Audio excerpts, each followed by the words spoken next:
Welcome to episode 14. For this episode, we're going to be focusing on two concepts. We're going to have prefix operators, so negative symbol and the not operator here are going to be one half of what we're doing today. The other half will be adding assignment operators. So we have plus equals, minus equals, times equals, and divide equals. So for this initial test, I'm just going to use it right here in the for loop since we're expecting an assignment statement. So that will be our test.lime file to make sure we get on track today. So first things first, we'll go into our token file. We're going to go to our token type enum, and in the, let's do it in the symbols area. We're going to add our bank. So bang equals bang. So that's our exclamation point. Then we'll go up here to the assignment operators little section I have. I'm just going to paste these in for the sake of time, but we have plus equals, minus, multiply, and divide equals. So we're going to add all those token types, and then we can save that and move on into our lexer. So our lexer.py, we need to add the case statements for those new token types we just added. We'll start with the bang operator. So right here, we had a to-do statement or to-do comment for our bang operator. So all we can have to do here is just change the legal to bang. And we'll go ahead and get rid of our comments if you have one there. We'll save that. And now time for our plus equals and everything else. So up at the top where we have our plus case statement, we're going to do something similar to the minus sign down here. So I'm going to control X that, save it. If self.peakchar. So if the next character is an equal sign, then we want to save the current char that we're on right now. We want to go ahead and advance the lexer. So read char, if I can type, and then we'll paste in this. We'll change this token type to plus equals, and then we'll do our saved char plus the current char. And then in the else statement, that's where we'll paste in our just a normal plus token. So for this, we'll do pretty much the same thing for every one of our new assignment operators. So I'm going to copy this arrow handling. I'm going to paste it down here, change it to an elif, change this string right here to an equals sign, and then change the token type in the new token function to a minus equal. Then a times equal, I'm just going to paste this in. It's same as everything before. We check with peak char for if the next one's equal. Save it, advance the lexer, create the token, and saving the literal as both the plus or the asterisk and the equal sign. And then if not, it's just a normal asterisk.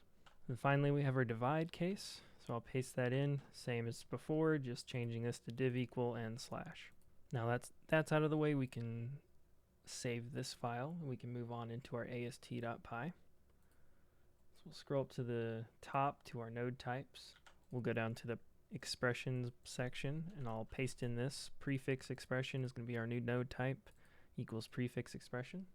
Now we'll scroll down to our expressions region. Right under call expression, I'll enter down and paste in the new node prefix expression.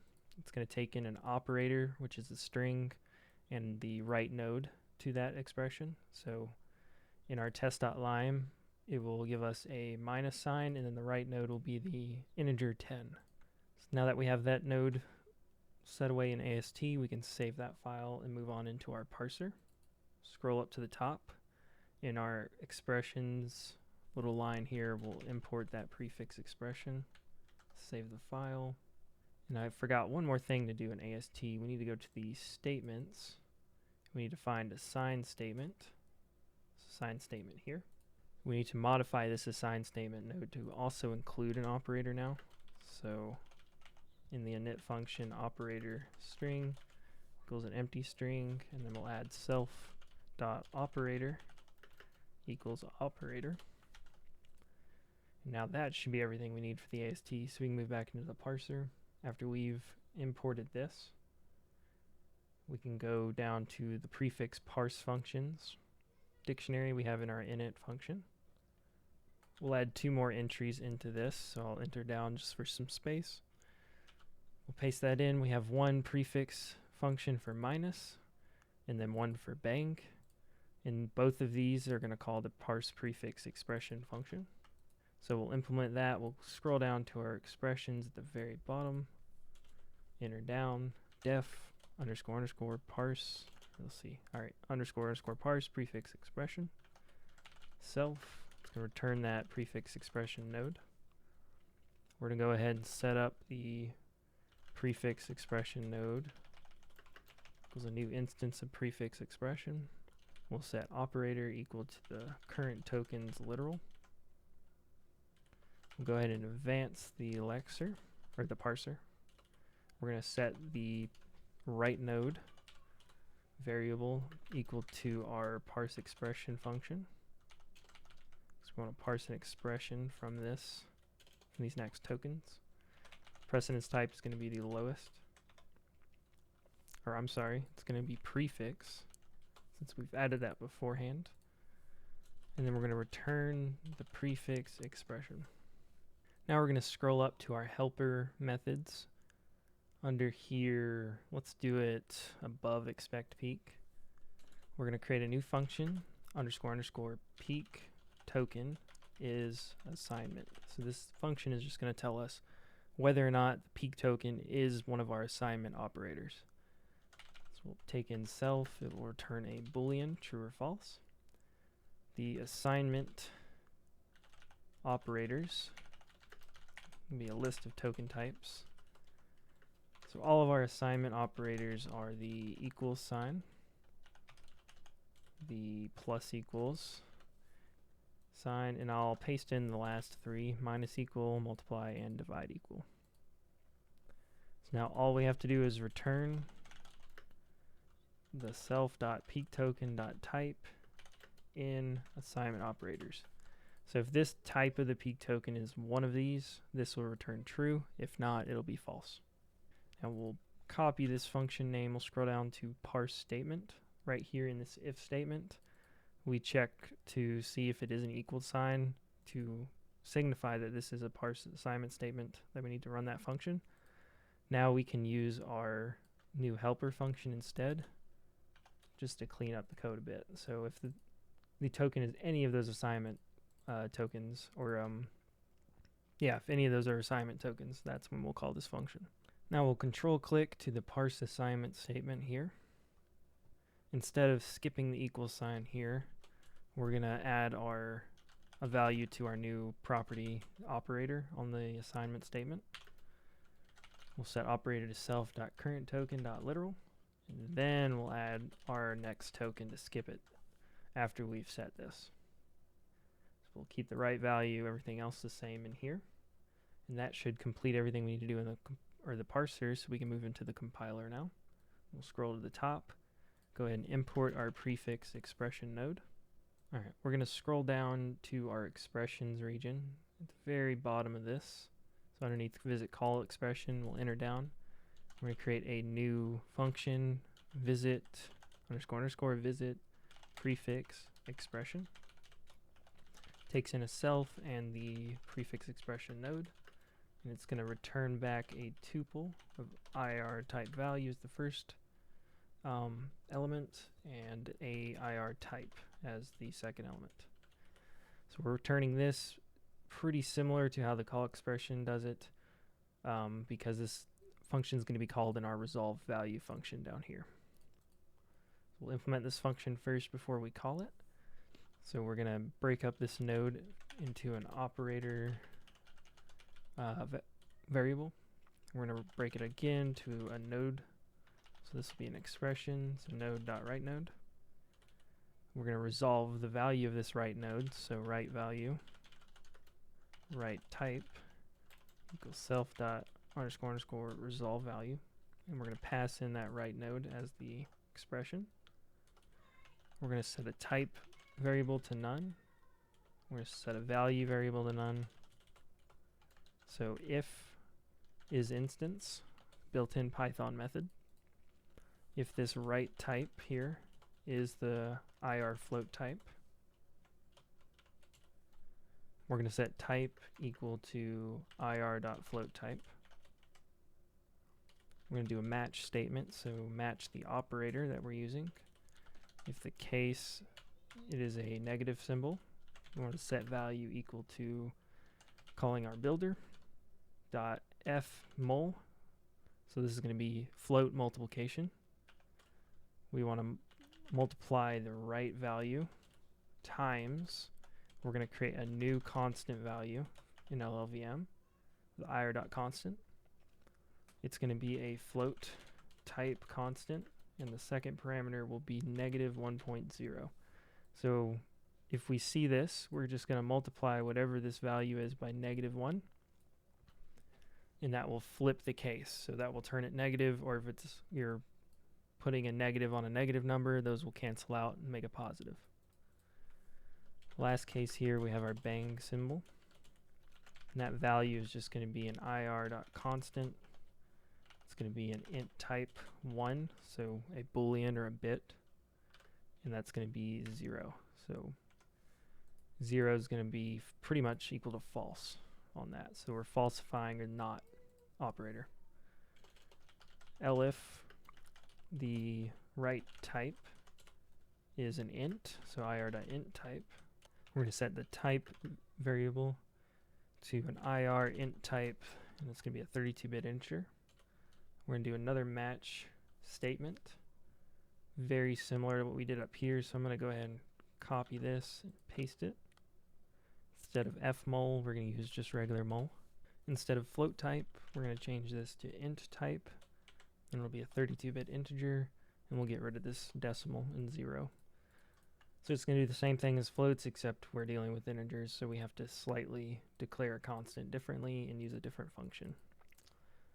Now down here in the case statement, we can use something on the builder, self.builder.not, and we can pass in that right value, and it'll do pretty much the same thing as we're doing here.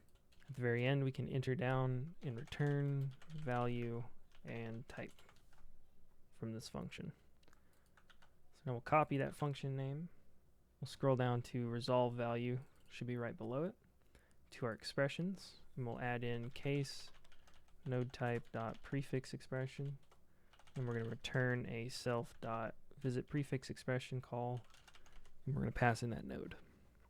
So we can save that, and we'll move on to our final thing. So we need to go to our visit assign statement and our statement methods. So we'll just try to figure out where that is. There it is. Alright, we're going to modify this function slightly heavily.